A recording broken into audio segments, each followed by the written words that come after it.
Let's dive in. The Strangers, Chapter 1, is a 2024 horror movie release directed by Rennie Harlin, starring Madeline Pesh and Froy Gutierrez as your main protagonists. And straight out the gate, they try to start off with character development of these two new characters that are in a great relationship. They're supposed to be on a trip for their fifth anniversary, going across the country. For the females, she has like a new job interview or so that I guess she pretty much has the job going out in like Portland. Probably going to support them and move across there if she gets the job. But the car breaks down in the middle on the way of the road trip in somewhere called Venus, Oregon. And once they get to this small town, pretty much the setup is there's something strange anyway, which would never let me be comfortable enough to stay at an Airbnb just on the fly once I got to this town and everybody's acting sketchy. So with this movie here, it is pretty much beat for beat, scene for scene, the exact same movie. They're just in a little bit of a different location. Instead of actually the family house from the original, now this is an Airbnb that they just happen to have to stay at on the fly. All the way in the middle of nowhere, in the middle of the forest, like nothing they say is close to even 5 mile or 5 miles away. So they're 5 miles away from anything. And strange territory, and this is where you choose to stay at on the fly. When as soon as you touch down in the town, everyone is looking at you sketchy, acting sketchy, talking sketchy. But so that's just one of the problems with the movie is the character development and the way that they're almost setting up who the strangers are. Like they give you so many different little hints at who it could be or who's involved with the strangers' activity, because once they step into the town, they go to a diner because they're hungry. Immediately, you see this in the trailer, and everybody's already giving them these side eyes. Like they try to build a little bit of tension with the entire like town. Once they get there, they try to start it off with things seeming a little weird and a little off, and then just so happens as soon as they park and go into this diner, when they get back out, now all of a sudden the car doesn't start. And everybody, of course, the town only has 400 people in it, so they know exactly that these are some foreigners. Y'all don't belong here.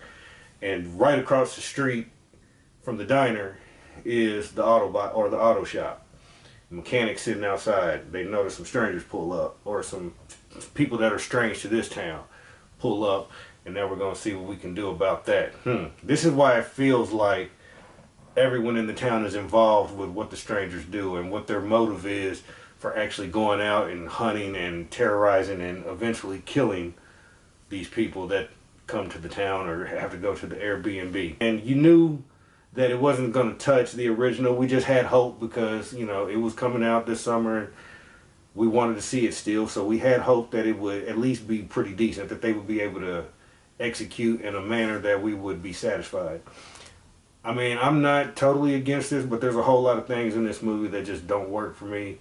Some of the decisions made are always kind of like, I mean, they're not terrible because they've got a little bit more of a fight back feeling to them, but they're still not as believable.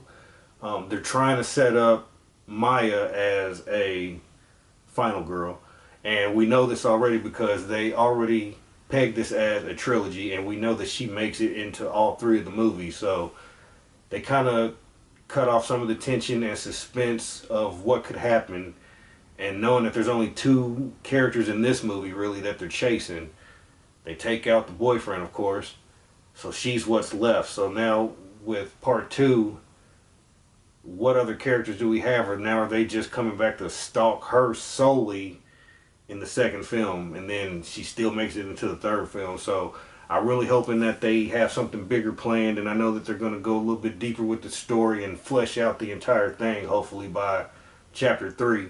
And I really hope that it works, because right now this is just kind of, it's a little bit off, but I'm thinking that initially they probably didn't need to redo this one. They didn't need chapter 1. Whatever they got in store for chapter 2, they probably should have rewritten that script and just went with that.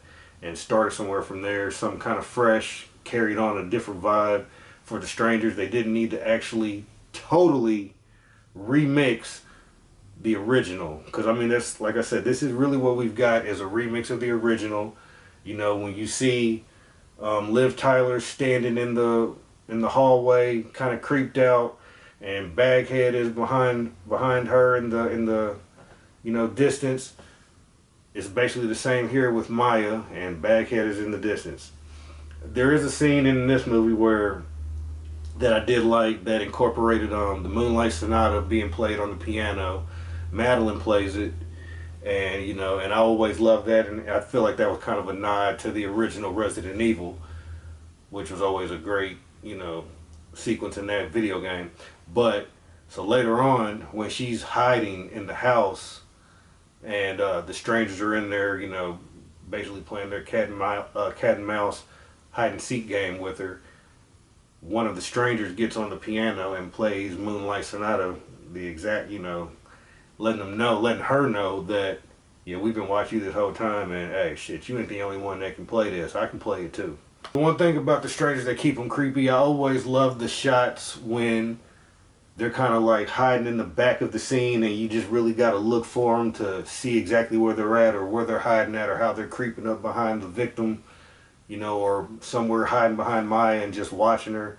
There's a couple scenes where, there's one where while she's playing the piano and the camera pans around the room, and you actually see that the male stranger, he's sitting in the chair right behind her just looking at her. Now this is where I feel like most of these victims, or the people that they're stalking, their peripheral vision is absolutely zero. It's trash, because I think personally I would see somebody in the corner of my eye, or damn near the eyes in the back of my head type thing. But she could look to the side or so, right where they should be in some type of peripheral vision, and still not have a clue that anyone's there.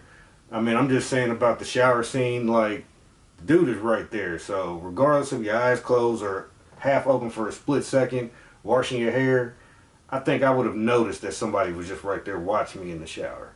That's me personally. But there's just things about the movie that definitely do not hold up to what we've seen in the original. Like I said, I'm not going to say that this is just straight garbage, because I still enjoyed it, and I don't know if I'm just being biased because I really like the Strangers, and I just think I want the franchise to succeed.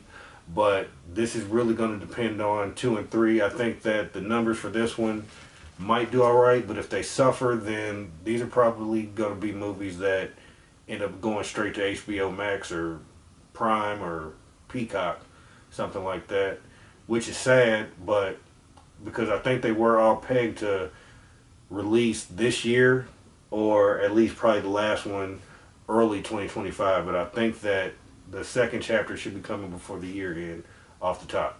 Overall, I would say that with this movie,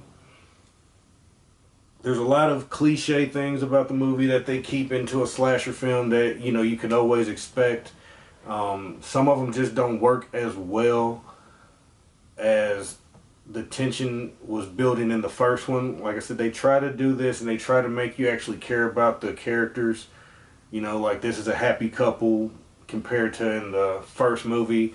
This couple was kind of in a really bad spot. They were supposed to be getting engaged, but Liv Tyler's character said no, and Scott's kind of depressed and moping the entire film, and they're just kind of, they want to be together but want to be separate in the house, and then the strangers come actually to their home, which is why the line in this movie about because you're here is changed from because you're home. In this one, they're at an Airbnb that they don't own, so that's why it's because you're here, which still doesn't work for me. It doesn't sound as creepy as because you're home. That one worked perfectly, and it's like when I first saw the trailer, when this was, when we saw the trailer drop for it a few months ago, and they dropped that line, I kind of almost knew then that we had a problem, but yet and still, I was just so hyped that we were getting another Strangers film, I wanted to see it. Now that I've seen it, I still want it in the collection, of course, because that's what I do. I collect them if they're good or bad, unless they're just absolutely abysmal. But I would probably still rate this with a 6, maybe 7 out of 10. I mean, we'll see what the final 2 chapters do, and if they wrap up this story, and if that somehow enhances what this first one is, and then we just know that the first one is what it is. It's just starting over with the original story, and then they can go into 2 and 3 and show us that the rest of the story is what we really wanted to see, and it all ties up. Hopefully it's satisfying. I just feel like they're hinting at exactly who's all involved, why they're doing this, if it's the entire town that knows about this. So depending on how they execute that, and if the writers are really creative enough, then we'll get a good product. But let me know what you think if you've seen this movie, or if this review makes you still want to see it or not see it, if you like the first one or the second one, Prey at Night. Until then, come check me out when I drop more reviews. I got a few more coming that I'm working on. And I will see you later. This has been Pinpoint Pictures, signing off.